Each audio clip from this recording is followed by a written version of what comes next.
Queridos irmãos e irmãs, nós estamos celebrando o 24º domingo do tempo comum, fazendo uma caminhada geográfica e ao mesmo tempo espiritual pelo Evangelho de São Marcos. E o Evangelho de hoje está no capítulo 8 de São Marcos.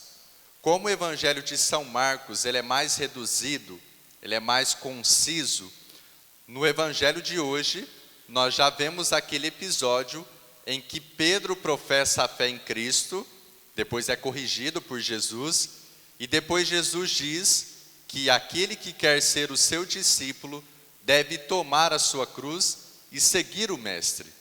Então, Jesus estava indo com os seus discípulos para Cesareia de Filipe, e no meio do caminho ele começou a perguntar: olha, quem dizem os homens que eu sou?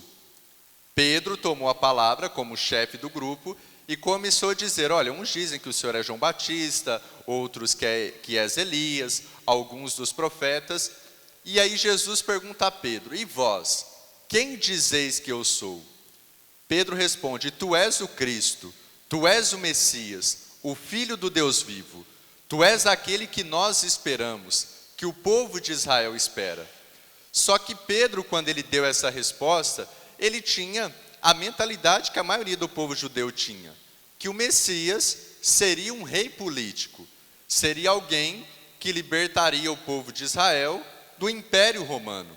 Então não cabia na consciência, na mentalidade de um judeu, que o Messias, que deveria vir ao mundo, seria alguém que passaria pela cruz, alguém que sofreria, que seria rejeitado, que seria maltratado.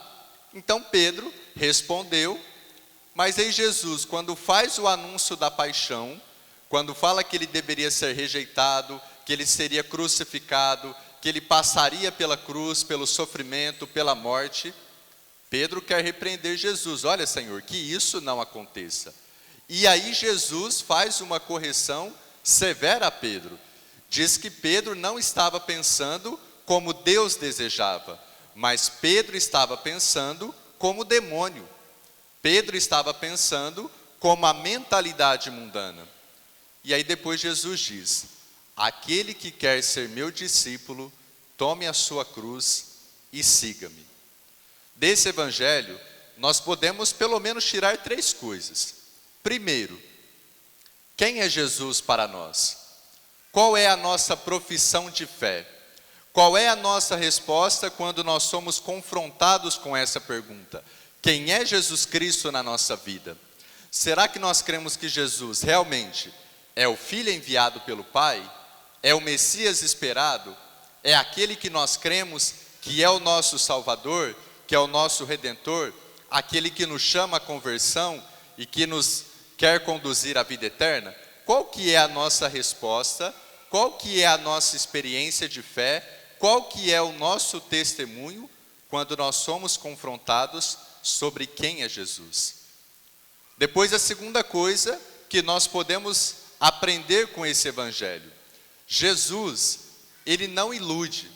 Jesus, ele não faz uma propaganda falsa de si mesmo.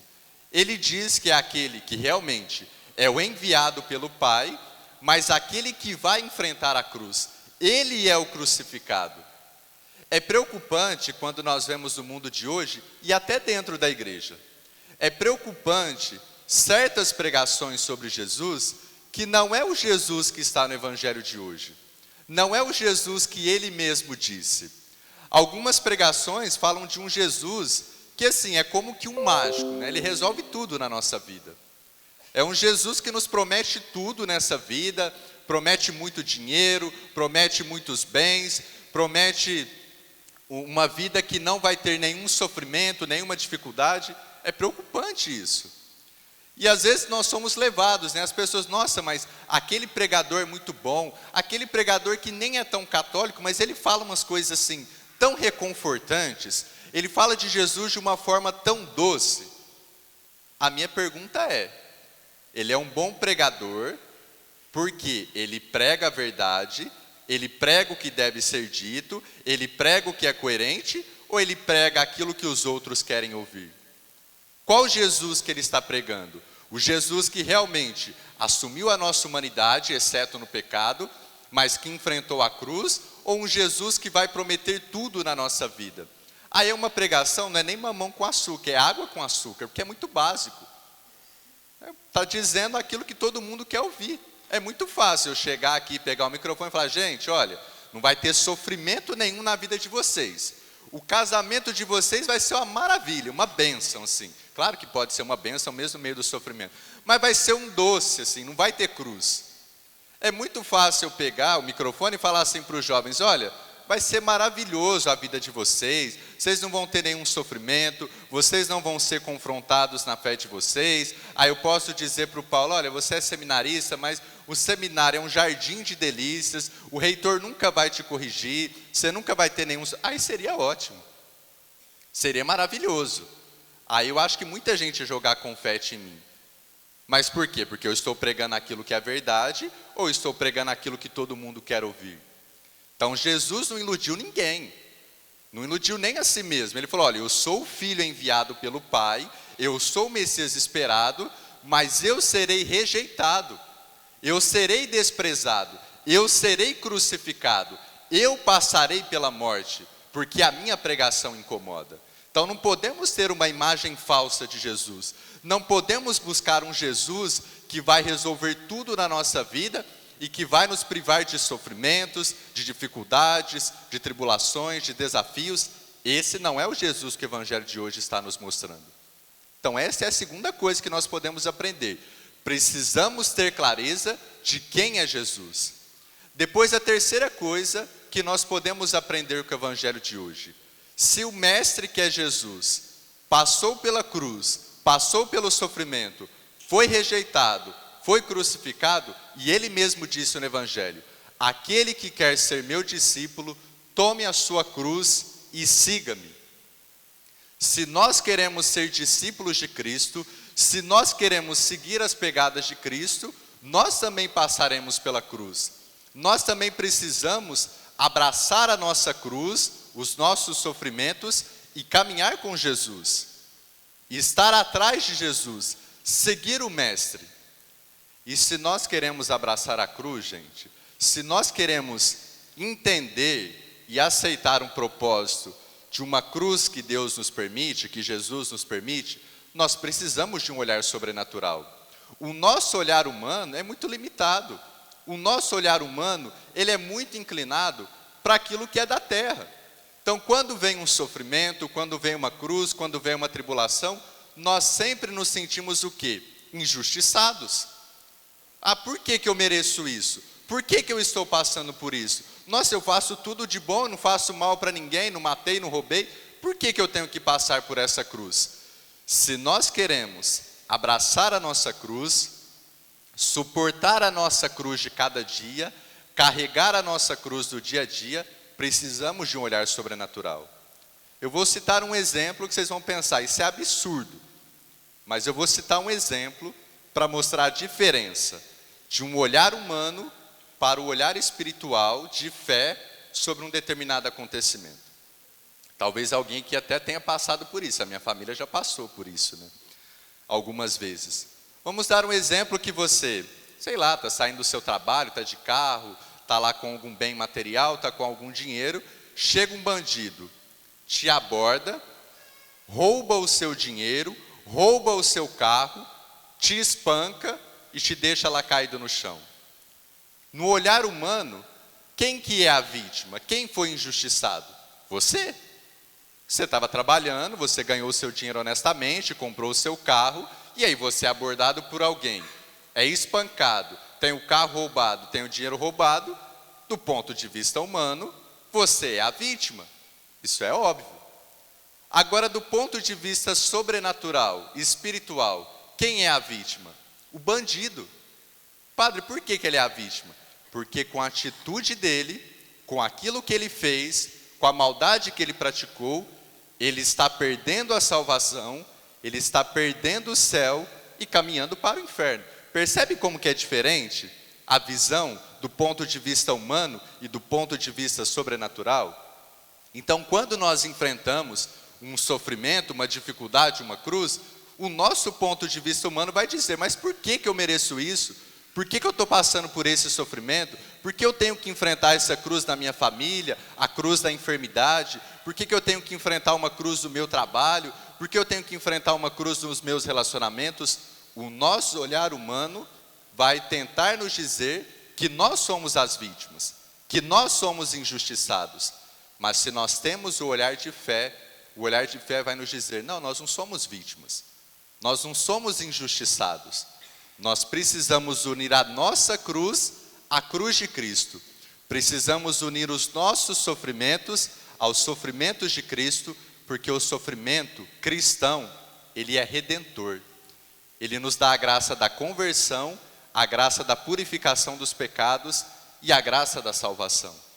Por isso que a primeira leitura, que é do profeta Isaías, nos apresenta a imagem do servo de Javé, ou do servo sofredor. É uma imagem que aparece também na liturgia da Semana Santa. Quem foi o servo sofredor, o servo de Javé? Foi alguém que o profeta Isaías relata, foi um profeta, foi um servo que foi escolhido por Deus, foi eleito por Deus para uma missão, diante de um povo difícil, em um tempo difícil. E esse servo de Javé, esse servo sofredor, ele aceitou a missão que Deus concedeu a ele com docilidade, com tranquilidade, e exerceu essa missão, mesmo no sofrimento, mesmo na perseguição, mesmo na dor. Por isso que ele fala que os inimigos estavam contra ele, por isso que ele fala que ele estava sendo perseguido, mas a confiança dele estava em Deus, e por isso ele sabia que não seria decepcionado. O que é ter confiança em algo ou ter confiança em alguém? É quando você dá credibilidade. É quando você acredita na moralidade daquela pessoa ou na moralidade do fato. É quando você sabe que aquilo não te decepcionará. Você sabe que no final você terá a resposta concreta. Então, ter confiança em Deus é saber que Deus faz o que é certo. Deus é digno de crédito.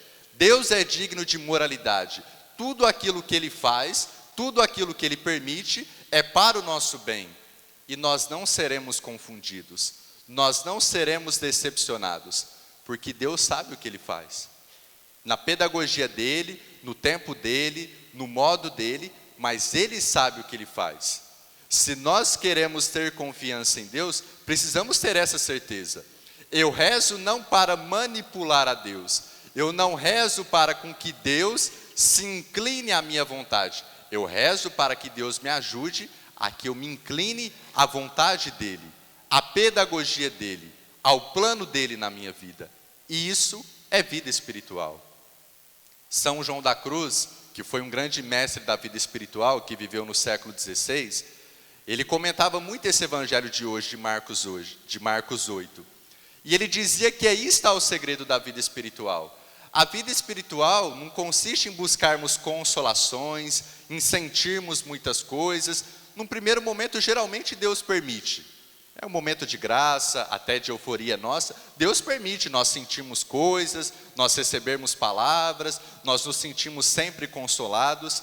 Mas o segredo da vida espiritual é continuar rezando e renunciar a si mesmo para seguir o crucificado. Por isso que São João da Cruz dizia, mesmo na aridez, mesmo na secura, mesmo quando nós não sentimos nada, precisamos continuar a nossa oração e precisamos nos unir ao crucificado.